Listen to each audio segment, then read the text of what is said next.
Hello everyone.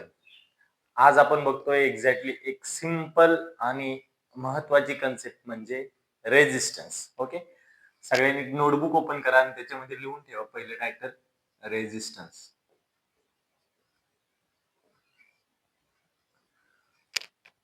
आता resistance कशाला बोलायचं? एक सिम्पली असं राहतं की रेझिस्टन्स म्हणजे एक प्रॉपर्टी जी की तुम्हाला जो करंट फ्लो करतो त्याला अपोज करायचं काम असतं.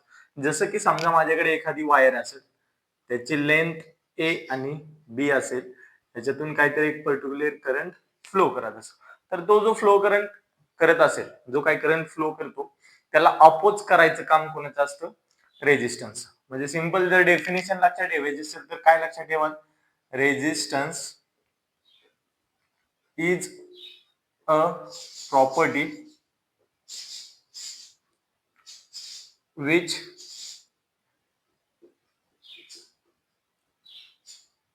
oppose to flow of current. Resistance काय असते? तर सिंपली अशी प्रॉपर्टी असते की जी की करंटच्या फ्लोला अपोज करायचं काम करते. ओके, आता रेजिस्टन्स जर बघितला तर रेजिस्टन्सचा सिम्बॉल जो असतो, रेजिस्टन्सचा सिम्बॉल, रेजिस्टन्स सिम्बॉल जर मी पाहिला, जो की कॅपिटल आर किंवा स्मॉल आर ने नोटेट केलेला असतो. कॅपिटल आर किंवा स्मॉल आर. काही बुक मध्ये कॅपिटल आर सांगतात, काही बुक मध्ये स्मॉल आर सांगतात. तर तुम्ही त्या केसमध्ये हे बघून घ्या, कॅपिटल आर किंवा स्मॉल आर, तर याचा अर्थ तो रेजिस्टन्स बद्दल डिस्कशन केलेलं आहे. आता याचं एसआय युनिट, रेजिस्टन्सचं एसआय युनिट काय असते? SI unit of R is, रेजिस्टन्सचं एसआय युनिट असते ओहम. सिम्बॉल बघा, हे अशा टाईपचा सिम्बॉल राहतो. रेजिस्टन्सचा एसआय युनिट काय? ओहम. आता याच्यामध्ये रेजिस्टन्स, जर मी एखाद्या वायर मधला रेजिस्टन्स मला मेजर करायचा असेल तर सिम्पली एक डिव्हाइस असते ज्याचा यूज करून तुम्ही त्या वायरच्या इन बिटवीन किती रेजिस्टन्स आहे ते तुम्ही सांगू शकता. ओके, डिव्हाइसचं नाव आहे रेजिस्टर. ओके, रेजिस्टर म्हणजेच काय? अल्टिमेटली असं डिव्हाइस की ज्याचा यूज करून तुम्ही एखाद्या वायरच्या अक्रॉस किंवा त्याच्या इन बिटवीन रेजिस्टन्स किती आहे हे फाइंड करू शकता. रेजिस्टन्स सिंपल लक्षात आलं काय राहतं? सिंपली अशी एक प्रॉपर्टी की जी करंटच्या फ्लोला अपोज करायचं काम करते. जसं की तुमच्या बाईकच्या केसमध्ये स्पीड ब्रेकरचे जे काम असते, सेम तसं ह्या केसमध्ये रेजिस्टन्सचं काम असते. म्हणजे अज्युम करा तुमची जर बाईक असेल तर तो बाईक मध्ये एखादा फ्लो ऑफ करंट आहे, अचानक त्याला स्पीड ब्रेकर आला तर त्या केसमध्ये बाईकचा स्पीड काय होतो रे? कमी होतो. ओके, मग सेम तसं ह्या केसमध्ये पण होतं. जो फ्लो ऑफ करंट असतो, रेजिस्टन्स म्हणजे सेम ती कन्सेप्ट राहते. आत्ताच आपण बघितलं की रेजिस्टन्स म्हणजे सिंपल काय असतं? सिंपली अशी कन्सेप्ट की ज्याच्यामध्ये एक अल्टिमेटली करंट अक्रॉस जो फ्लो करत असेल, एखाद्या वायर मधून जो करंट फ्लो करतो त्याला अपोज करायचं काम कुणाचं असतं? रेजिस्टन्स. रेजिस्टन्सचं युनिट बघितलं, एसआय युनिट बघितलं, त्याच्यानंतर रेजिस्टन्स कशामध्ये मेजर करतात हे तुम्ही आता पाहिलं. आता याच्यानंतर एक अशी कन्सेप्ट येते की ओम्स लॉ. नेक्स्ट कन्सेप्ट कुठली? Ohm's law. आता ह्याचा यूज करून, लॉचा यूज करून तुम्ही अल्टिमेटली एखाद्या वायर मधला रेजिस्टन्स फाइंड करू शकता. जसे की ओम्स लॉ काय सांगतो? व्होल्टेज जो असतो, करंट आणि रेजिस्टन्स याचं मल्टिप्लिकेशन असते. Voltage simply V is equal to I into R हा फॉर्म्युला आहे. V for voltage, I for current, R for resistance. जर मला एखाद्या वायरच्या अक्रॉस किंवा ह्याच्यामधला रेजिस्टन्स फाइंड करायचा असेल तर मला तिथलं जर ह्याच्या अक्रॉस पोटेन्शियल डिफरन्स म्हणजे व्होल्टेज जर मला माहित असेल आणि सेकंड वन त्याच्यामध्ये करंट किती फ्लो करत असेल हे माहिती असेल तर मी रेजिस्टन्स फाइंड करू शकतो. कसं? बघा, आय इंटू आर आहे. जर मी आय ला इकडे डिवाइड केलं म्हणजे व्ही अपॉन आय केलं तर याचा अर्थ मला काय भेटतो? आर म्हणजे रेजिस्टन्स. म्हणजे नवीन फॉर्म्युला रेजिस्टन्स साठी काय लक्षात ठेवाल? Voltage upon current is equal to resistance. म्हणजे असं लिहू शकता तुम्ही, रेजिस्टन्स इक्वल टू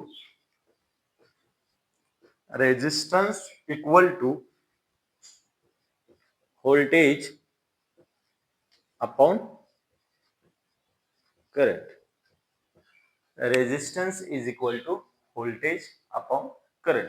आता ऍज्युम करा मला एकतर व्होल्टेज आणि करंट काय आहे हे एक्झॅक्टली तुम्हाला सिम्पली माहित नसेल तर इझी कन्सेप्ट मध्ये लक्षात ठेवा. करंट म्हणजे काय? Flow of electrons. करंट म्हणजे सिम्पली काय? Flow of electrons. एखादी वायर असेल, वायर मधून इलेक्ट्रॉनचा फ्लो किती होतो ते अल्टिमेटली तुम्हाला करंट सांगून जातं. नेक्स्ट वन असतं व्होल्टेज किंवा त्याला पोटेन्शियल डिफरन्स पण बोललं जातं. आता व्होल्टेज म्हणजे सिम्पली काय? जरी माझ्याकडे काहीतरी n number of positive charge असतील एका एरियामध्ये आणि एक दुसरा एक एरिया आहे पर्टिक्युलर त्याच्यात मी निगेटिव्ह चार्ज पुट करतो. एक 100 चार्ज दोन्हीकडे आहे. एका एरियामध्ये पॉझिटिव्ह चार्ज आहे, एकामध्ये निगेटिव्ह चार्ज आहे. आता ह्या केसमध्ये मी जर समजा एखादा हा प्लस चार्ज असतो, हा प्लस चार्ज असतो तो ह्या ठिकाणी जर मला ह्या ठिकाणी रिप्लेस करायचा, ए पोझिशन पासून बी पोझिशनला मी त्या चार्जला मूव्ह करत असेल, एखाद्या चार्जला एका पर्टिक्युलर एरियामधून पिक करून मी दुसऱ्या एरियामध्ये ट्रान्सफर करत असेल तर त्याच्यासाठी मला जे काही वर्क करावं लागतं, बरोबर, एखादा चार्ज प्लस असेल तिथून मला पिक करायचं आणि निगेटिव्ह चार्ज मध्ये हे करायचं असेल तर त्या केसमध्ये त्याच्यासाठी जे काय वर्क करावं लागतं ते म्हणजेच माझं व्होल्टेज आहे किंवा त्याला पोटेन्शियल डिफरन्स बोललं जातं. व्होल्टेजचं युनिट असतं व्होल्ट राहतं, व्होल्ट मध्ये तुम्ही मेजर करता. करंट हा अँपियर मध्ये मेजर करत जातो आणि ऑलरेडी आता रेजिस्टन्स बद्दल सांगितलंय. रेजिस्टन्स कशामध्ये मेजर करतात? ओम मध्ये मेजर करतात. ओके, आता रेजिस्टन्सचा एक फॉर्म्युला हा एक लक्षात आला, व्होल्टेज अपॉन करंट म्हणजेच रेजिस्टन्स. आणि अजून बऱ्याचशा गोष्टीवरती रेजिस्टन्स डिपेंड असतो, तो आपण थोडस पुढे बघूया. त्याच्या अगोदर तुम्ही काय करा, हे सर्वचे सर्व कॉपी करून घ्या. रेजिस्टन्स वेगवेगळ्या गोष्टीवरती डिपेंड राहतो. ओके, फर्स्ट आपण बघूया एक्झॅक्टली रेजिस्टन्स कशावरती डिपेंड करतो. Resistance depend on material. Resistance depend on material. याचं मिनिंग काय? तर सिम्पली काय, मटेरियल कोणतं यूज करतात त्याच्यावरती तुमचा रेजिस्टन्स डिपेंड असतो. जर समजा माझ्याकडे एखादी वायर आहे कॉपरचे, एखादं दुसरं मटेरियल ग्लास आहे, त्या केसमध्ये तुम्ही बघा कॉपरचा रेजिस्टन्स कमी राहतो म्हणून तिथून करंट जास्त फ्लो केला जातो. ओके, दोन मटेरियल असेल त्याच्यामध्ये ज्याचा रेजिस्टन्स कमी तिथे करंट फ्लो करतात. आता तुम्ही सगळीकडे बघा कॉपरच्या वायर यूज करतात, जेवढ्या केबल्स वगैरे असतात त्याच्यामध्ये तुम्हाला बऱ्यापैकी कॉपर दिसून येतो. का वापरतात? तर सिम्पली कॉपरचा रेजिस्टन्स कमी आहे त्यामुळे करंट पण फ्लो चांगला होतो. ओके, म्हणजे मटेरियल चेंज झालं तर तुमचं रेजिस्टन्सची व्हॅल्यू पण चेंज होत राहते. दुसरं म्हणजे रेजिस्टन्स जो असतो,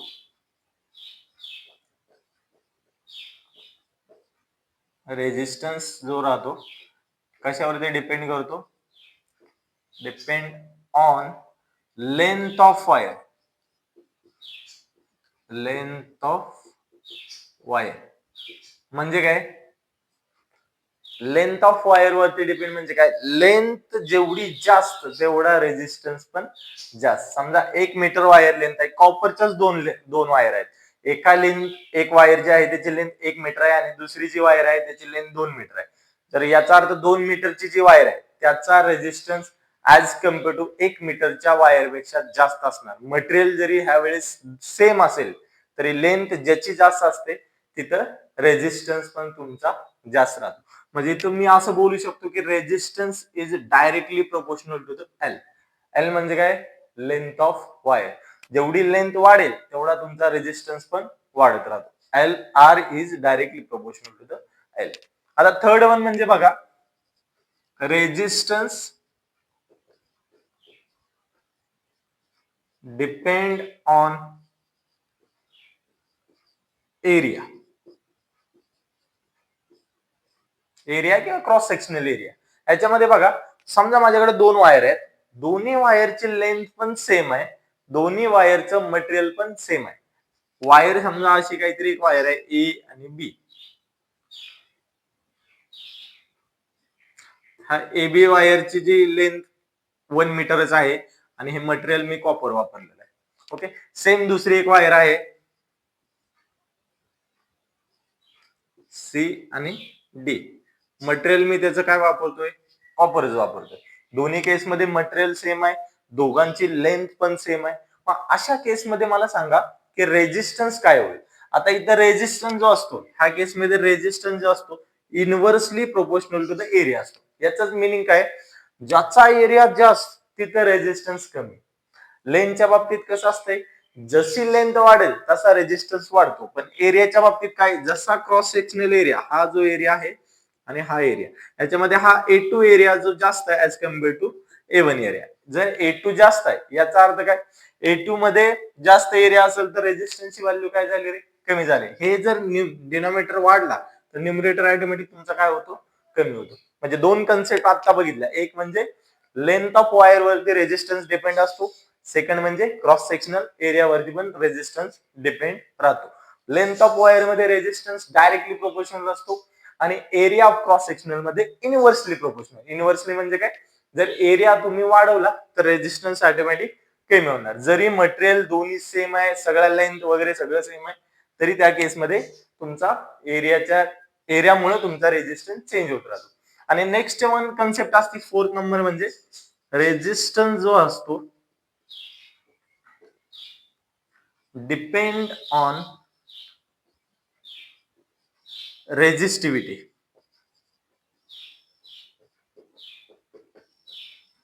त्याला रो म्हणून एक सिम्बॉल आहे.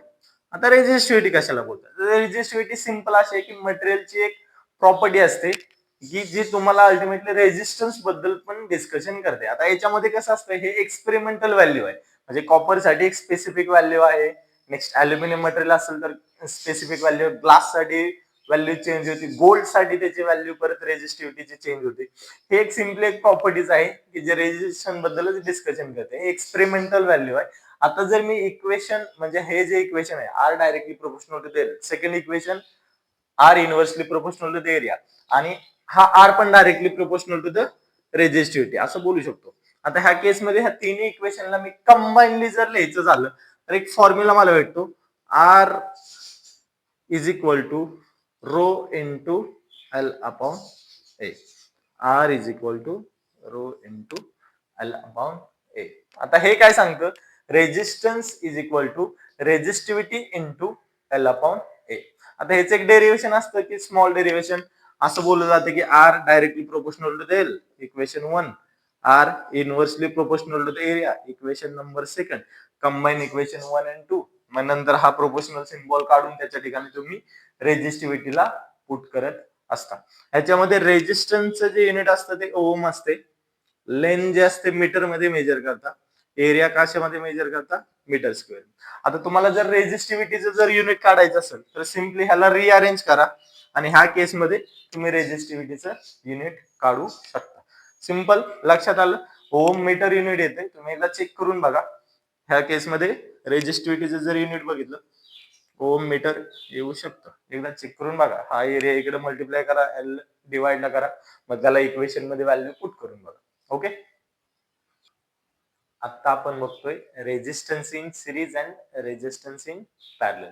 याच्यावरती बरेचसे क्वेश्चन विचारले जातात. कोणती एक्झाम घ्या, रेजिस्टन्स बद्दल क्वेश्चन आला तर हा सिरीज आणि पॅरलल वरती क्वेश्चन येतोच. ओके, तर हे कनेक्शन्स काय असतात, त्याच्याबद्दल काय अल्टिमेटली लक्षात ठेवायला पाहिजे एक्झाम पॉइंट ऑफ व्ह्यू ने, ह्याबद्दल आपण आज डिस्कशन करूया. हे difference between resistance and series आणि पॅरलल कनेक्शन बद्दल आपण बोलू. Okay, first of all resistance in series. पहिली तर गोष्ट, रेजिस्टन्स सगळ्याला माहिती आहे. रेजिस्टन्स म्हणजे काय, अशी मटेरियलची प्रॉपर्टी की जी करंटला फ्लो करायला अपोज करायचं काम करते. म्हणजे अपोज करायचं म्हणजे काय, करंट जर फ्लो करत असेल तर एक्झॅक्टली रोखायचं काम करतं, तो म्हणजे रेजिस्टन्स असते. आता त्याच्यात दोन कनेक्शन आपण करतो, एक तर सिरीज कनेक्शन आणि सेकंड वन पॅरलल कनेक्शन. आता सिरीज कनेक्शनच्या बाबतीत जर लिहायचं झालं, रेजिस्टन्स इन सिरीज म्हणजे बघा, लेट सपोज हा ए पॉइंट आहे, ए टर्मिनल आहे, इथून एखादी वायर, हा रेजिस्टन्स R1 रेजिस्टन्स आहे, हा R2 रेजिस्टन्स आहे आणि हा आहे R3 रेजिस्टन्स. बघा, ह्या केसमध्ये हा बी पॉइंट आहे. हे दोन टर्मिनल, हे एक वायर आहे, ह्याच्या अक्रॉस मी रेजिस्टन्स कसे कनेक्ट करतो, हा R1, R2 अँड R3. ह्याच्यामध्ये जो करंट फ्लो करतो तो करंट आहे I. डायग्राम सिंपल आहे. ए आणि बी टर्मिनलच्या अक्रॉस मी 3 रेजिस्टन्स अटॅच केलेले आहेत, 1, 2, 3. आणि डायग्राम कशी ड्रॉ केलेली आहे बघा, एकच वायर आहे, त्याच्या अक्रॉस तिन्हीच्या तिन्ही मी कनेक्ट केलेले आहेत. त्या केसमध्ये ह्याला बोलायचं रेजिस्टन्स इन सिरीज. आता ह्याच्या उलट राहतं, रेजिस्टन्स इन पॅरलल म्हणजे डायग्राम कशी येते, हा टर्मिनल ए बी असेल आणि हा बी टर्मिनल असेल, ह्याच्या अक्रॉस मला आता हे पॅरलल कनेक्शन द्यायचं असेल रेजिस्टन्स, तर मी कसे देऊ शकतो, सिम्पली एक रेजिस्टन्स मी इथं कुठेतरी ह्या दोघांच्या मध्ये फिट करेल. सेकंड असाच रेजिस्टन्स ह्याच वायर मधून मी एखादी ब्रांच डेव्हलप करून त्याच्यामधून हा सेकंड रेजिस्टन्स येईल आणि समजा हा थर्ड वन मी असं काही देईल. ओके, R1 बोला याला, R2 बोला आणि हा R3. डायग्राम मध्ये चेंजेस बघा दिसून येतात. सिरीज कनेक्शनला सिम्पली एका वायर मधून नॉर्मली एकामागे एक असं रेजिस्टन्स कनेक्ट केलेलं आहे. पॅरलल कनेक्शनला करंट ह्या केस मध्ये बघा मी चेंज करतोय, हा टोटल करंट असेल तर थोडासा करंट इकडे डिवाइड होतोय, हा I1 जाईल इकडे, I2 आणि I3 असा करंट चेंज होतो. इथं जो सप्लाय करणारा करंट I1 I2 आणि I3, समजा मी I1 I2 I3 हे करंट जर ऍड केले तर ऑटोमॅटिक मला टोटल करंट I भेटून जातो. समजते, रेजिस्टन्स आणि पॅरलल कनेक्शन मध्ये, सिरीज आणि पॅरलल कनेक्शन मध्ये हा मेजरली डायग्राम अशा टाइपचा डिफरन्स राहू शकतो. हे AB म्हणजे ह्याच्या अक्रॉस व्होल्टेज जे तुम्ही मेजर करता. ओके, टर्मिनल बोला. ओके, फर्स्ट डिफरन्स लक्षात आला डायग्राम. सेकंड वन ह्याच्यामध्ये मेजरली काय राहतं, करंट सिरीज कनेक्शन मध्ये करंट हा सेम असतो. In case of series connection,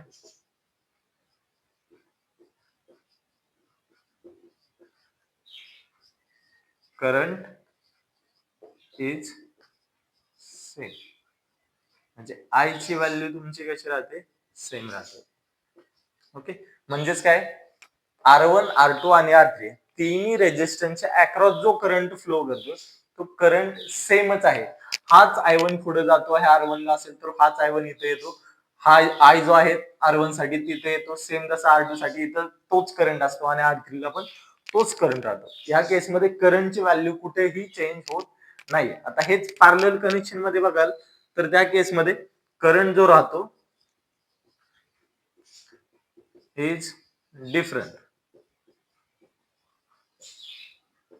म्हणजे तुमचा I कधीही सेम नसतो ह्या केसमध्ये. ओके, पॅरलल कनेक्शन बघा, हा टोटल करंट समजा इथं 10 अँपिअर करंट आला, इकडे काहीतरी 5 जाईल, 3 जाईल, 2 जाईल, जे काय व्हॅल्यू असतील ते. ओके, ते तुम्ही कॅल्क्युलेशन काढू शकता. ह्या केसमध्ये हा जो करंट येईल, टोटल करंट असतो ना, हा 3 पार्ट मध्ये असा इथे डिवाइड, 2 रेजिस्टन्स आले तर 2 पार्ट मध्ये डिवाइड. पण अल्टिमेटली सिरीज मध्ये लक्षात ठेवा आणि पॅरलल मध्ये करंट कधीही सिरीज मध्ये सेम राहतो, पण पॅरलल कनेक्शनला तुमचा करंट कधीही सेम राहत नाहीये. हा मेजर डिफरन्स येतो. आता थर्ड वन डिफरन्स असतो पोटेन्शियल डिफरन्स किंवा व्होल्टेज बोललं जातं. ओके, पोटेन्शियल डिफरन्स किंवा voltage is not same. Okay, series कनेक्शनला तुमचं व्होल्टेज कधीही सेम नसतं. जसं की ह्याच्या अक्रॉस जर मी व्होल्टमीटर अटॅच केलं तर त्या केसमध्ये इथलं पोटेन्शियल डिफरन्स वेगळं येऊ शकतं, इथलं पोटेन्शियल डिफरन्स वेगळं येऊ शकतं. इथंही मी जर व्होल्टमीटर अटॅच केलं तर इथलं मलाही पोटेन्शियल डिफरन्स वेगळं भेटू शकतं. सिरीज कनेक्शन मध्ये व्होल्टेज नेवर सेम, हे कधीही तुमचं, आज जर रेजिस्टन्स तुमचे सेम असतील तर त्या केसमध्ये येऊ शकतं, पण अल्टिमेटली रेजिस्टन्स वरती डिपेंड करतं ह्या केसमध्ये. ओके, लक्षात आलं, व्होल्टेज सेम नसते कोणत्या, सिरीज कनेक्शनला. पॅरलल कनेक्शनला तुम्ही लक्ष द्या, पॅरलल कनेक्शनच्या केसमध्ये व्होल्टेजची व्हॅल्यू जी असते सेम राहते. ओके, व्होल्टेज जी व्हॅल्यू असते, तुम्ही हा 2 पॉईंटच्या अक्रॉस जर व्होल्टमीटर अटॅच केलं, ऑटोमॅटिक तुम्हाला व्होल्टेज भेटून जातं, टोटल व्होल्टेज. कुठेही जावा, ह्या ब्रांच साठी व्होल्टेज चेक करा, ह्या ब्रांचला व्होल्टेज चेक करा, किंवा हा थर्ड ब्रांच साठी व्होल्टेज चेक करा किंवा पोटेन्शियल डिफरन्स चेक करा, तर त्या केसमध्ये तुमचं व्होल्टेज जे असतं पॅरलल कनेक्शनला सेम राहतं, सिरीज कनेक्शनला कधीही सेम नसतं. आणि चौथा आणि मोस्ट इम्पॉर्टंट, जे की प्रॅक्टिकल किंवा तुम्हाला जे एक्झाम्पल देतात एक्झाम मध्ये ते सॉल्व्ह करण्यासाठी युजफुल असतो, तो म्हणजे सिरीज कनेक्शनचा फॉर्म्युला आणि पॅरलल कनेक्शनचा पण एक फॉर्म्युला राहतो. आता सिरीज कनेक्शनचा जर मला फोर्थ वन टोटल रेजिस्टन्स म्हणतो की त्याला इक्विव्हॅलंट रेजिस्टन्स बोललं जातं. ओके, मी सध्या आर टोटल लिहितोय, त्याला इक्विव्हॅलंट रेजिस्टन्स असेही बोललं जातं. टोटल रेजिस्टन्स जर मला ह्याच्या अक्रॉस काढायचं असेल, R1 R2 R3, हे दरवेळेस मी एवढं लिहिण्यापेक्षा एक मला ह्याच्या अक्रॉस तिघांचा मिळून एखादा रेजिस्टन्स काढायचा असेल तर आर टोटल किंवा आर इक्विव्हॅलंट त्याच्यासाठी फॉर्म्युला काय असतो, R1 R2 R3 ह्या तिघांची ऍडिशन केली जाते. R1 रेजिस्टन्सची व्हॅल्यू, R2 आणि R3 रेजिस्टन्सची व्हॅल्यू ओम्स मध्ये दिलेली असते, त्यांची तुम्ही ऍडिशन करा. ऑटोमॅटिक तुम्हाला सिरीज कनेक्शन मधला टोटल रेजिस्टन्स किंवा इक्वॅलंट रेजिस्टन्स भेटून जाईल. फॉर्म्युला सिंपल आहे. बरं, अजून एक इथं रेजिस्टन्स अटॅच केला, R3 ला परत अजून एक ऍड करा, R4. समजते? सिंपल. म्हणजे सिरीज मध्ये जेवढे रेजिस्टन्स दिले तेवढ्या सगळ्यांची नॉर्मल ऍडिशन जी सम केली की ऑटोमॅटिक तुम्हाला टोटल किंवा इक्वॅलंट रेजिस्टन्स भेटून जातो.